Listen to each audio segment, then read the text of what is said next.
So this is the third video looking at tests for convergence. We've already talked about the comparison test, where if you can show one series is smaller than another that converges, it will also converge. And if you can show that a series is bigger than one that diverges, then it will also diverge. So we've talked about direct comparison. We've talked about the limit comparison, which basically says that if you take a limit of the quotient of two sequences and they give you some positive number, then both series will converge or both will diverge. It's one of my favorite tests. And now we'd like to talk about what is called the ratio test. So let's just think for a second here. For a geometric sequence, what is true of the following? So remember that a geometric sequence, if you take one term and divide it by the previous, remember that a geometric sequence looks like a sub 1 times r to the n minus 1. That's one term. So this is the nth term, but the n plus first term would be a sub 1 times r to the n.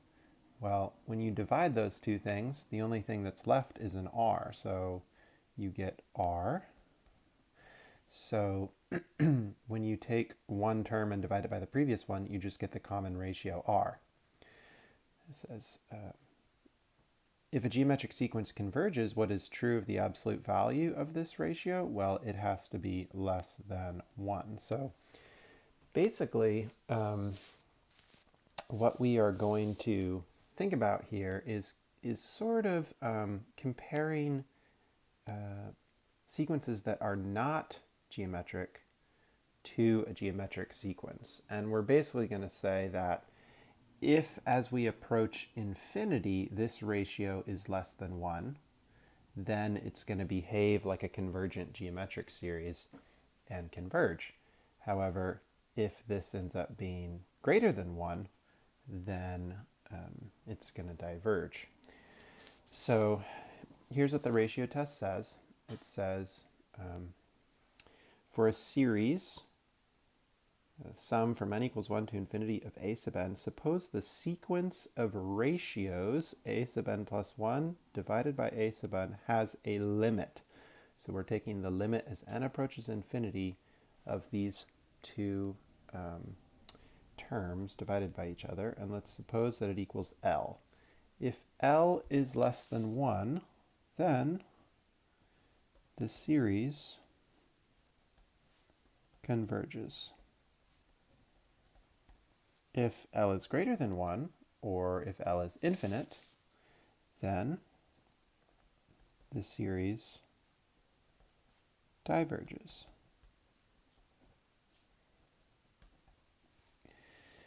If L equals 1, then the test is inconclusive.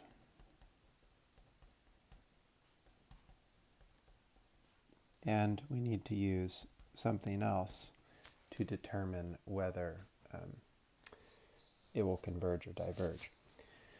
So again, just to recap, what we're going to do is we're going to take one term, divide it by the previous term, and we're going to take the limit as n approaches infinity.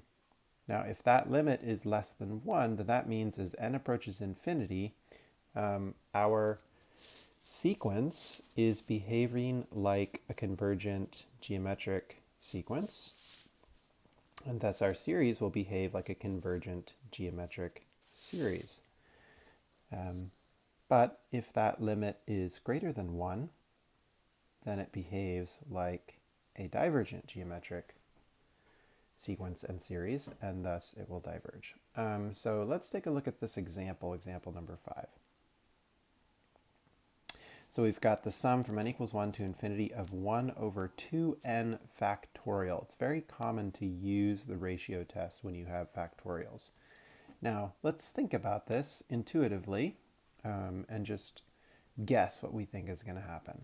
Well, 2n factorial is a very, very large number, especially as n gets large. We're kind of like multiplying infinity by itself a bunch of times.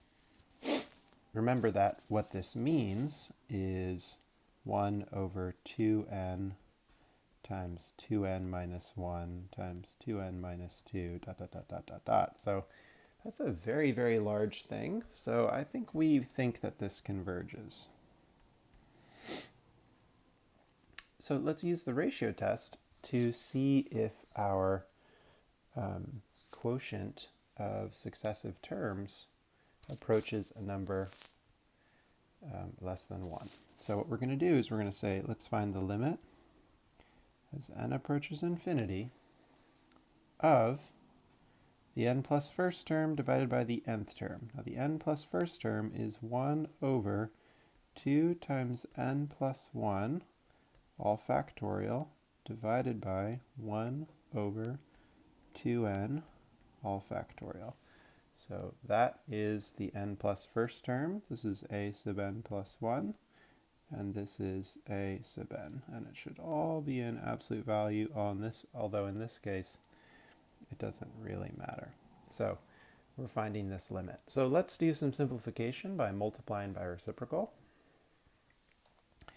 This is going to equal the limit as n approaches infinity of 2n, all factorial, divided by 2n plus 2, all factorial, right? Because if I multiply 2 times n plus 1, I should get 2n plus 2.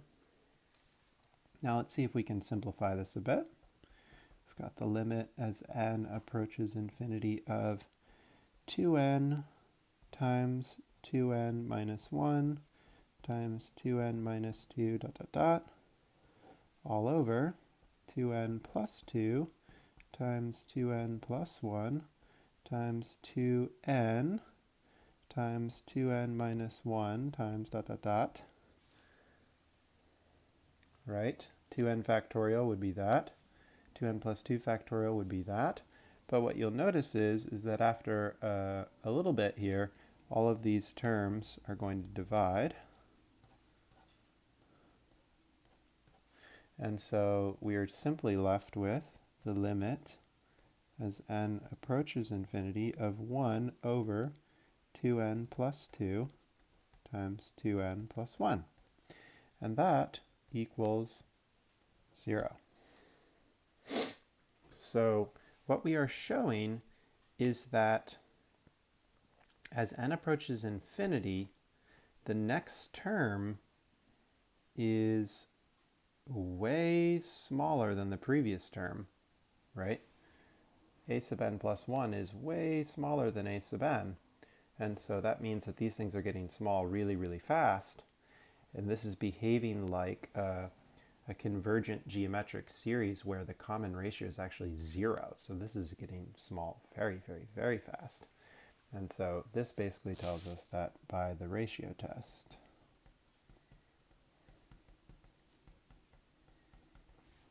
this series converges.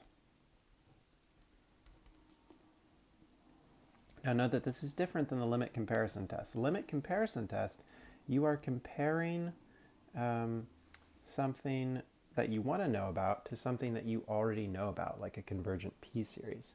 But for the ratio test, we're actually looking at the limit of the quotient of successive sequence terms. Okay, and this converges.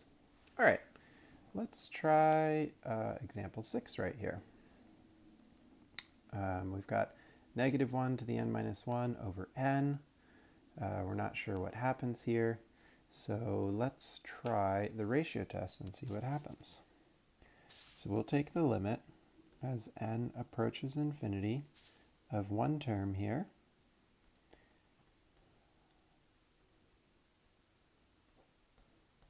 divided by the previous.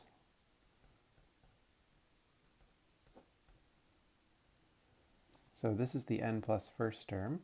This is the nth term. We're going to put this in absolute value here. This would then equal the limit as n approaches infinity multiplying by reciprocal, n times negative 1 to the n divided by n plus 1 times negative 1 to the n minus 1.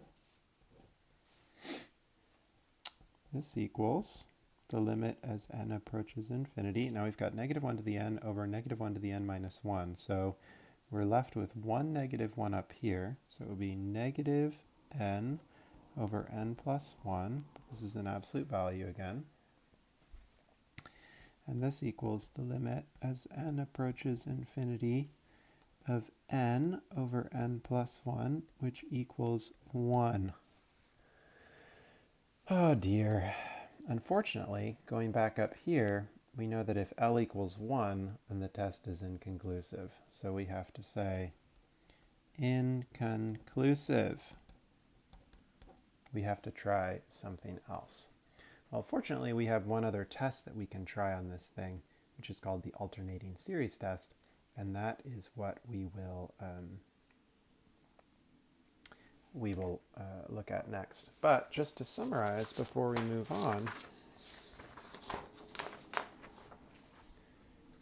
the idea is that convergent geometric series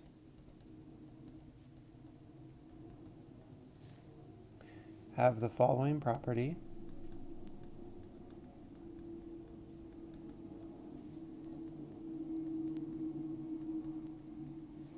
The limit as n approaches infinity of a sub n plus 1 divided by a sub n equals L, where L is less than 1.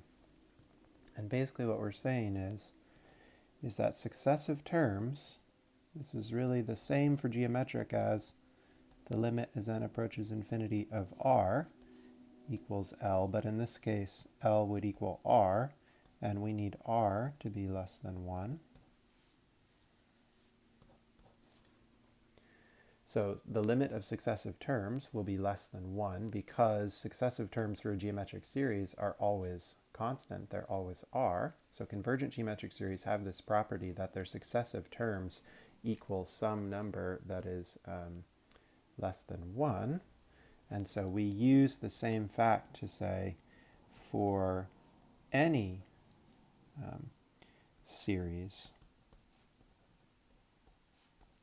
if the limit as n approaches infinity of successive terms equals L and L is less than 1, the series converges. Okay, so this is how the ratio test works. It basically uses some knowledge that we have of geometric series to look at other series. So in the next video, we'll look briefly at alternating series test, and then we'll be done with the tests.